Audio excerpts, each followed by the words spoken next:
বক্তব্য দিয়েছে, যেটা বিচার বিভাগের স্বাধীনতা, বিচার বিভাগের মর্যাদা ক্ষুণ্ণ হয়েছে।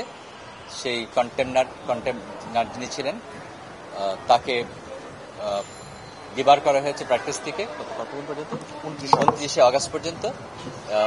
29শে আগস্টে তাকে পার্সোনালি অ্যাপিয়ার হতে হবে এবং যে কন্টেন্টগুলো দেওয়া হয়েছে সেগুলো ফেসবুকে আসছে, সেগুলো বিটিআরসিকে আদেশ দেওয়া হচ্ছে সেগুলোকে যেন রিমুভ করা হয়। অভিযোগকারীর নাম, এর নাম অভিযুক্ত ব্যক্তি হচ্ছে আশরাফুল ইসলাম।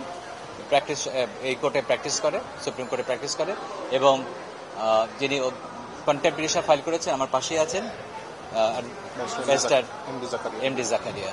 যেটা আমরা বলেছি যে এর আগে এই অ্যাডভোকেটকে একই রকম ভাবে কটূক্তির জন্য তাকে কন্টেম্প প্রসিডিং ড্র করা হয়েছিল। তখন কোর্ট মহানুভবতার সাথে তাকে ক্ষমা করে দেয় এবং তাকে সাবধানও করে দেওয়া হয়েছিল যেন ভবিষ্যতে এরকম বক্তব্য না দেয়।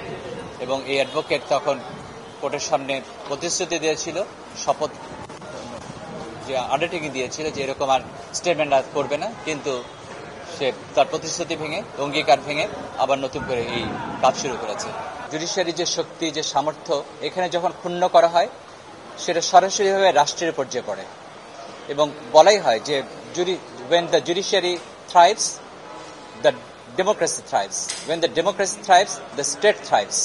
When judiciary fails, the state fails. সুতরাং এই যে জুডিশিয়ারির উপর আক্রমণ, সেটা ইভেনচুয়ালি এটা স্টেটকে ক্ষতিগ্রস্ত করবে, স্টেটকে কোলাপস করে দেবে, কারণ জুডিশিয়ারি এবং স্টেট অঙ্গাঙ্গিভাবে জড়িত।